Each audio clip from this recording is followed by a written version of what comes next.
Last month, I decided to go on a hiking trip upstate. After half a year of being cooped up inside due to the pandemic, I needed a change of scenery. I left at the crack of dawn, got in my car, and drove off to a hiking trail I knew would be less crowded. I arrived and was glad to see the place completely deserted. I found the perfect trail to follow, and it would take me a couple of hours to reach the mountain peak. It was nice to be surrounded by nature and to get a breath of fresh air once again. After a couple of hours, I finally reached the summit, but instead of relief, for some odd reason, I started to feel anxious. So I took a few pictures for Instagram and headed back down. An hour into my walk, I heard what sounded like a scream. It startled me, so I lost my balance while coming down from a rock. I don't know where the sound came from, as it came from afar. It was very short, and I couldn't see anything due to the trees surrounding me. I felt really uneasy, and my ankle was starting to hurt. I continued downhill, as I didn't want to be stuck there once the sun went down. So I picked up a large tree branch and tried to walk a little faster. As I finally got closer to my car, I started noticing footprints on the dirt. However, they were bloody and then just stopped. I didn't put much thought into it, because I had to prioritize my new injury. I continued walking. But when I got to my car, it was completely wrecked, as if a tree had fallen on top of it. I have the worst luck. I almost chuckled to myself. There wasn't a trace of a large object left behind. My car was just smashed. I didn't know what to do. I didn't know how I'd get home. I was starting to panic at this point, so I pulled out my phone and luckily still had reception. I dialed 911 and an officer was supposed to arrive in 5 minutes. I sighed in relief. 5 minutes isn't too far away, I thought to myself.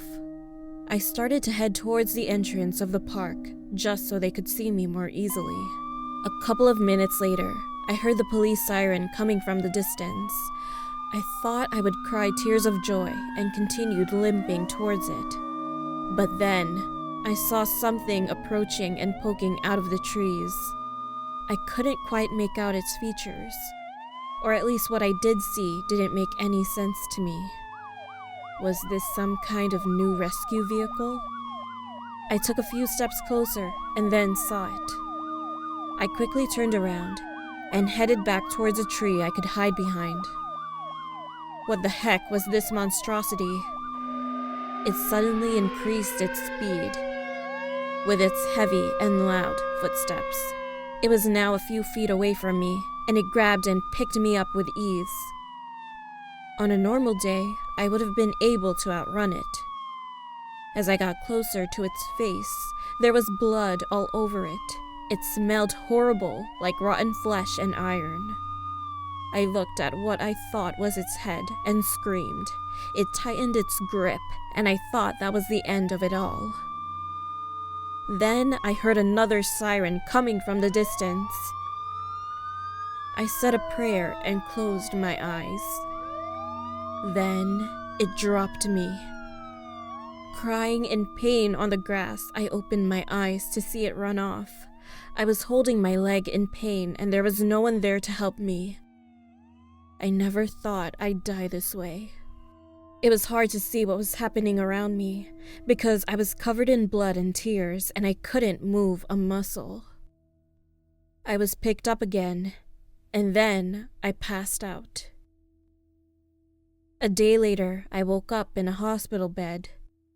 It turns out I had broken a leg, rib, and had a mild concussion due to the fall. But at least I fell on grass. They said I was lucky to be alive.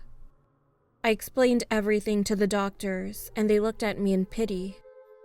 They didn't believe me because, who would? Maybe it is all due to the concussion. A creature well over 20 feet tall with a siren as a head and dried up flesh. Only someone delusional could come up with that.